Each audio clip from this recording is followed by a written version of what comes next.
Hello दोस्तों, कैसे हैं आप लोग। स्वागत है आपका फिर से एक बार हमारे चैनल में। और आज मैं फिर एक नई कहानी के साथ में आपके सामने प्रस्तुत हूँ। उम्मीद करता हूँ आप लोग बहुत अच्छे होंगे, खुशहाल होंगे, अपना जीवन अच्छे से व्यतीत कर रहे होंगे। तो आज मैं कहानी एक ऐसे किसान की सुनाने जा रहा हूँ जो एक खुश होता है, संतुष्ट होता है और अपने जीवन में कुछ लोगों की बातों में आकर असंतुष्ट होकर वो अपना जीवन खत्म कर लेता है। तो ऐसे ही हम भी अपने जीवन में कई बार खुशीपूर्वक जीवन जी रहे होते हैं और कुछ हमारे साथ ऐसा होता है या कुछ लोग हमारी ज़िंदगी में ऐसे आते हैं और जिनकी बातों पर विश्वास करके हम अच्छा खासा अपना जीवन जो व्यतीत कर रहे होते हैं हम उसको नरक बना लेते हैं। तो ये कहानी है एक किसान की जो पहले एक व्यापारी था और उसने व्यापार करते हुए अपना एक फार्म हाउस खरीदा था।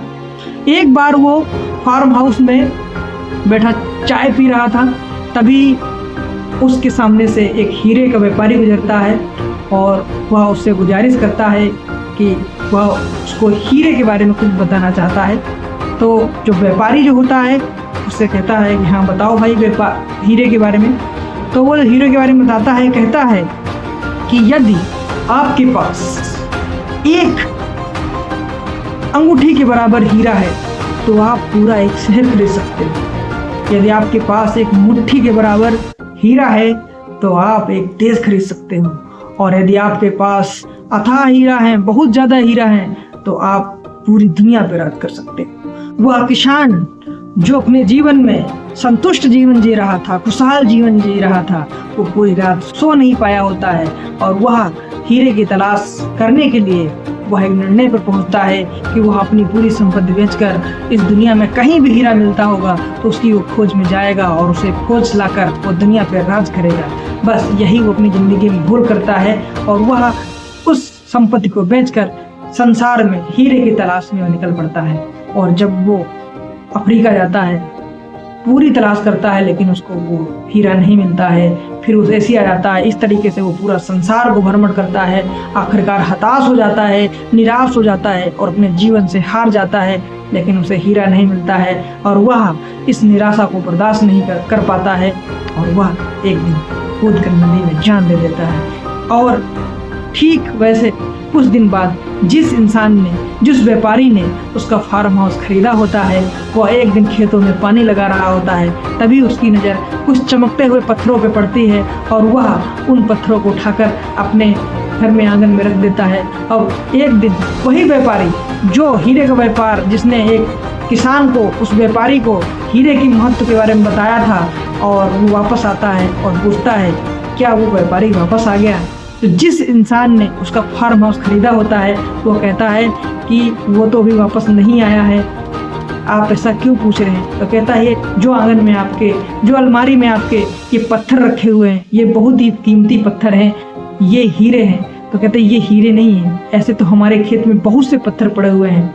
तो वो जब उस क्षेत्र को दिखाता है कि वही पत्थर जो हीरे होते हैं, वो उन पत्थरों को लेबोरेटरी यानी जांच केंद्र में भेजते हैं। वहाँ पर पता चलता है वो सभी कोई मामूली पत्थर नहीं, बेहद कीमती वो सभी पत्थर हीरे थे।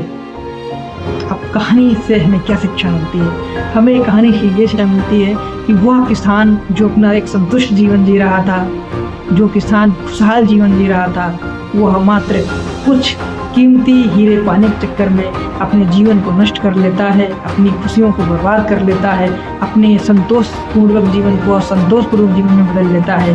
और आखिरकार जो व्यापारी, दूसरा व्यापारी जो उसके फार्म हाउस को खरीदता है, वही भूमि पूरी हीरों से भरी होती है। तो दोस्तों, इस कहानी से हमको शिक्षा मिलती है कि कई बार हम ऐसे अपने जीवन में खुशहाल ज़िंदगी जी रहे होते हैं और कुछ ऐसे निर्णय हम अपनी ज़िंदगी में ले लेते हैं और हम इसी तरीके से बर्बादी की ओर बढ़ जाते हैं। ठीक है, तो कुछ कहावतें कही जाती हैं कि हमेशा दूसरों की खेतों की घास हरी दिखाई देती है। एक और कहा जाता है कि हमेशा दूर के ढोल जो होते हैं वो सुहावने होते हैं। और ये भी कहा जाता है कि हीरो तो हमारे पैर के नीचे ही दबे होते हैं, बस हमें उनकी पहचान नहीं होती। एक कहावत और कही जाती है कि जिनको मौके की पहचान नहीं होती है, उनको मौकों का खटखटाना हमेशा शोर लगता है। तो दोस्तों, हम लोग भी अपने जीवन में जो ज़िंदगी जी रहे होते हैं, हमें उसमें ही संतोष करना चाहिए, हमें खुशहाल रहना चाहिए। हमको इतना लालच नहीं करना चाहिए कि हम अपनी पूरी संपत्ति बेच बांध के या हम कोई ऐसा निर्णय ले लें कि हम कहीं के बिना रहें, हम कभी आगे पीछे वापस लौट ही ना पाए। तो दोस्तों, ये कहानी हमको बहुत सबक देती है, बहुत सीख देती है कि हमको अपनी ज़िंदगी में आगे तो बढ़ते रहना चाहिए, लेकिन पीछे से सबक भी लेते रहना चाहिए। हमें इस कहानी से और एक सबक लेना चाहिए कि हम हमेशा जो हमारे पास चीज़ें होती हैं, हम कभी उनके बारे में ज़्यादा नहीं सोचते हैं। हम हमेशा उनको लेके परेशान रहते हैं जो हमारे पास नहीं होती है। जैसे यदि आप आज बाइक से चल रहे हैं तो आप हमेशा ये सोचते हैं कि काश मेरे पास कार होती।